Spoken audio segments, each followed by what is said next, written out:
maa ngi nuyu ñëpp ku ci nekk ci turam ak santam di nuyu aussi également ñëpp ñuy liggéey ci secteur du tourisme tey nag man Pape Béranger maa ngi toog pour waxtaan ak yéen ci lépp li nga xamante ne en tout cas mooy doxal secteur du tourisme di ci joxe sama xalaat. waaw xam nga loolu wax naa ko ci benn émission xam nga lan moo tax parce que le système du tourisme il est tenu en otage par un lobby de patrons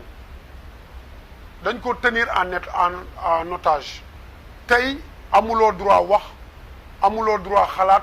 amuloo droit joxe ay orientation amuloo droit participer à la politique d'orientation du secteur pour que secteur bi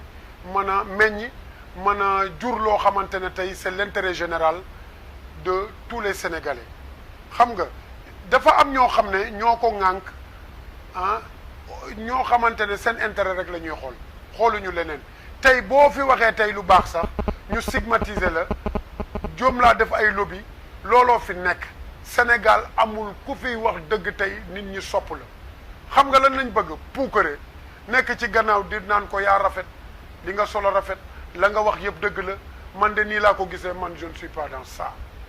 man je suis dans du concret ñun on est dans la performance et la persévérance ñun li ñu bëgg mooy être des acteurs engagés wax loo xam ne doxal na sunu réew jëmal na sunu réew kanam di wax aussi par rapport à ce Covid là ça nous a permis tey vraiment ñu jël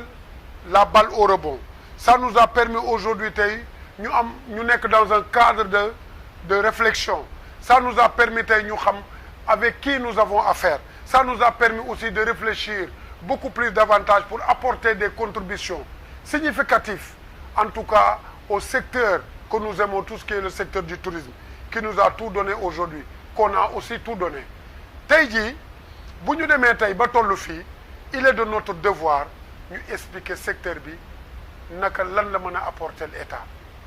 et les manquements yi nag dafa bari mais l'État aussi et puis man damay gis souvent ci organe de presse yu bari ñuy invité patronat bi mais pourquoi duñu invité acteurs yi mos ngaa gis tey patron boo xam ne wax na tey loo xam ne demul tey ci intérêt mais je pense que tey ñun acteurs yi ñun ñi nga xam ne fii lañ dëkk juddoo fi màggee fi mais ñun fan lañ jëm suñu dëkk rek lañ am tey lépp lu ñuy wax rek dañ koy teg ci lu leer lépp lu ñu mën a wax tey ba orienter une bonne politique de la destination Sénégal ñu mën ko jaay ci anam yu gën a baax touriste bi di fi dugg en masse mais loolu mooy sunu intérêt loolu mooy sunu intérêt aussi état ñun état daf ñu war a déglu boo gisee chaque fois bu ma defee émission ne ñu ngi lancer appel au président de la République pour mu recevoir ñu wax ak ñun ñu wax ko li nga xam ne ñun dañuy joxe ay propositions wax aussi manquement yi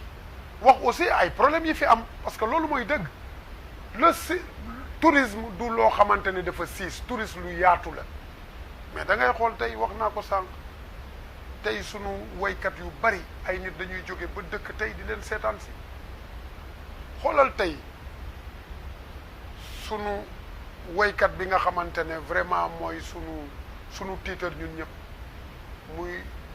vraiment Youssou Ndour ma di ko nuyu au passage ak woykat yépp xoolal tey sama jeune frère Wally Seck xoolal tey bu ñuy woy tey Bercy mais xoolal loolu lu mu impact bi muy am est-ce que gis nga ko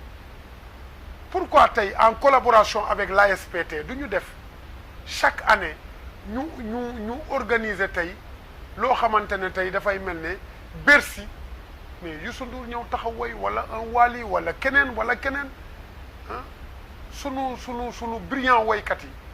mais ñu ñëw taxaw woy nga xam ne loolu dañ koy préparer 6 mois à l'avance ñëpp di xaar bés boobu mais loolu xoolal monde bi muy drainer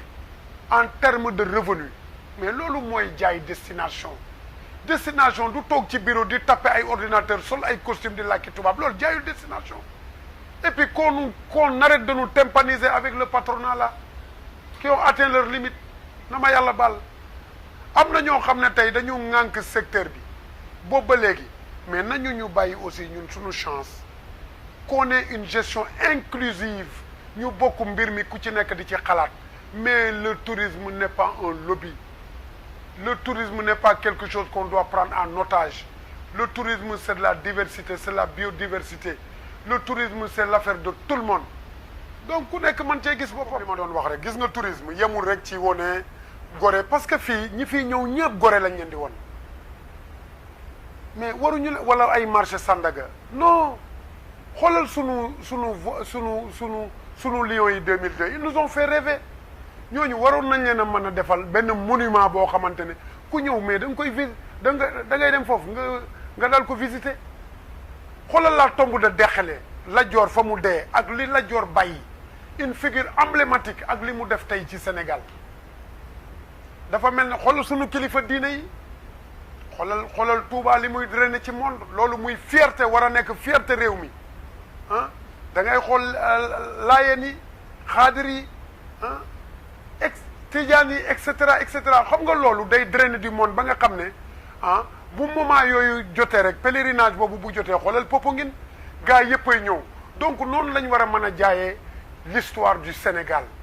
avec ces grandes figures emblématiques là yu fi jógee ñi nga xam xoolal tey sunu roi des arènes yi dañ leen a war a defal ay monument nga xam ne bu ñu demee dañuy dem tey visiter loolu ñu xam ne kat sunu dëkk kat wala tey jii sunu sport national mooy bëri la kii moo fi nekkoon roi des arènes de telle année à telle année kii moo jël de telle année à telle année ñu defal leen ay monument yoo xam ne gars yi dañuy dem visiter loolu mais loolu mooy jaay destination dëkk ba pare mani leen serveur yemul rek ci servir café débarrasser table serveur dafa war a xam dëkkam pour mën ko jaay moo tax ASPT dañu war a dugg en collaboration avec les acteurs xam nga fii lan moo ko yàq loo wax ñu ne patronat le patronat ne peut pas vendre une destination patronat xam nga lu muy def day investir jël ay nit ñu liggéeyal ko mu jeex tàkk kiy jaay dafa mel ne tey nga ne benn oto ak moteur ba patronat tey xam nga lan la kees bi la rek ñun ñooy moteur yi ñun ñooy dawal tey kees bi xam nga li ma la ñun la ASPT war a nekkal en collaboration en parfaite collaboration parce que serveur bi moom mooy janoo client bi moom mooy interlocuteur direct client bi bu client bi tey ñëwee tey ci dëkk mais ku muy laaj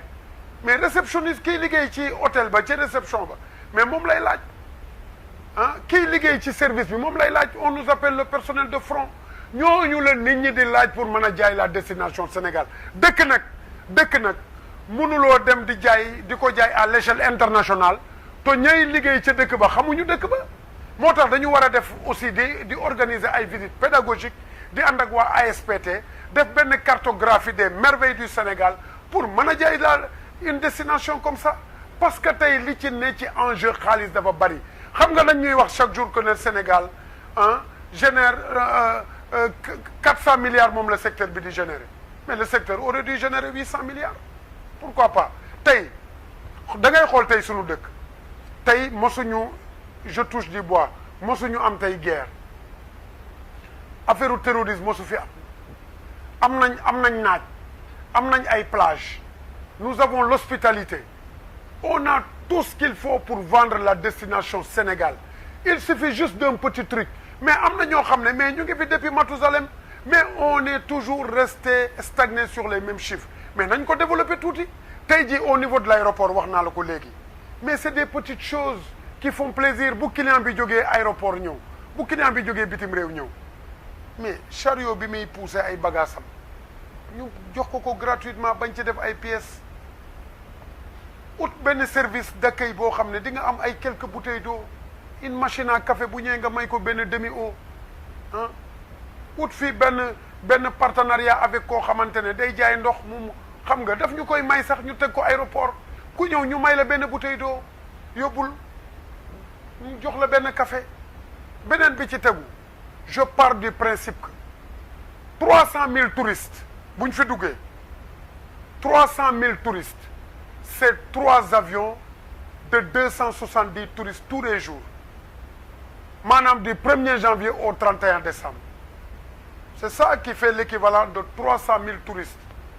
tey 300 000 touristes tey bu ñu fi wàccoon tey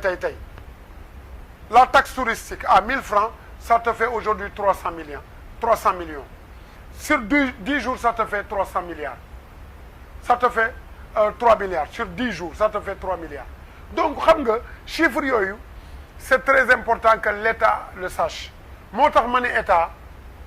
pour mu am une visibilité dans le secteur na fexe di empocher les taxes touristiques dès l'arrivée du client à l'aéroport bu client bi jaaree par la voie terrestre mu encaissé ko bu client bi jaaree par la voie maritime exact encore mu encaissé ko xam nga tey ñun nous sommes des acteurs engagés nous sommes des républicains on aime notre pays on sait ce qu'on dit on connaît les enjeux du tourisme mais tey du ñu may ñu expliquer du ñu may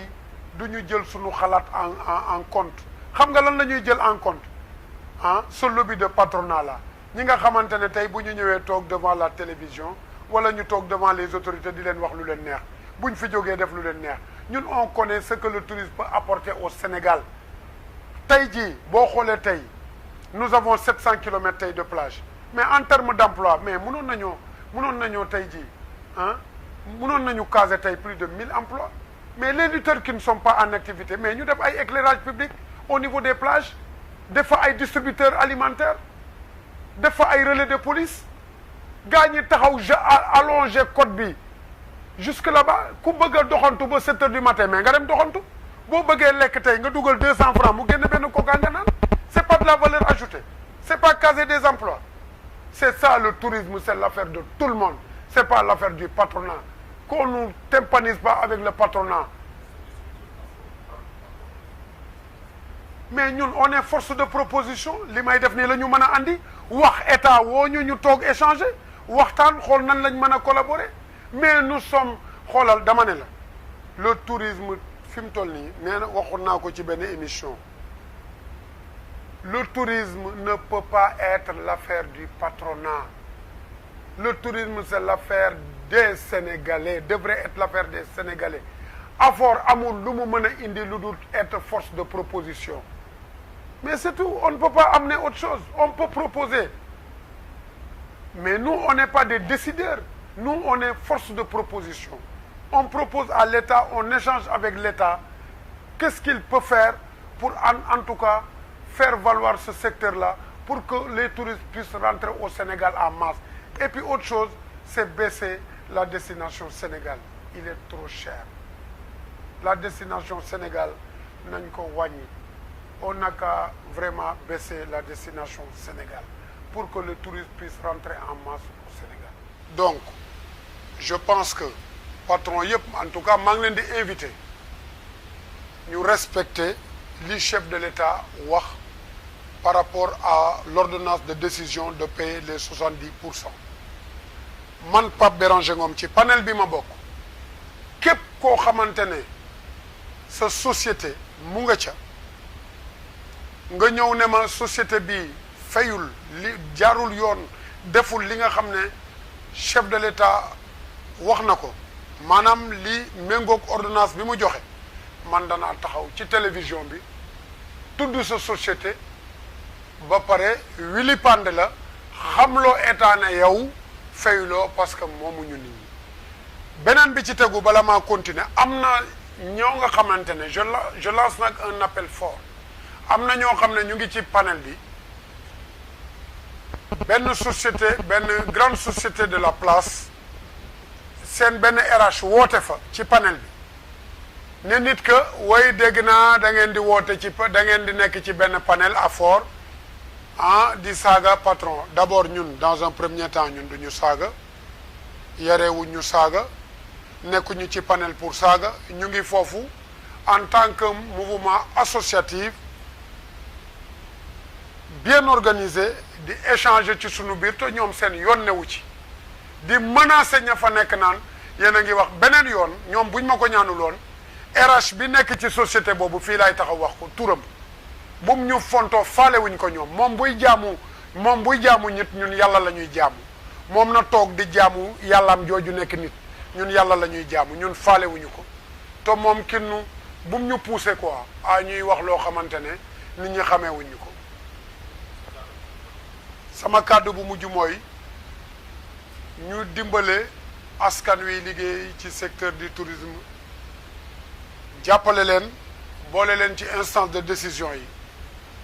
di gërëm nag ñi ciy liggéey di gërëm ñiy liggéey ci secteur du tourisme ak ñi nga xam ne ñu ngi ministère ba yëpp di fa liggéey mooy maanaam ci ministre bi ba ci suuf maa ngi leen di gërëm ñoom ñëpp di sant encore le président de la république di jeexalee aussi ñi nga xam ne ñu ngi ci panelu AFOR ma ne leen ñu jàpp te bàyyi ñu ngi leen di sant ñu ngi leen di gërëm ñi nekk ci panelu AFOR bi ne leen jàpp leen secteur bi kenn ëppalewu leen ci ay doomu réew mi ngeen liggéey leen secteur bi mu meññ ku ci am ay proposition joxe ko pour ñu am une politique inclusive participative pour lépp luy doxal secteur tourisme.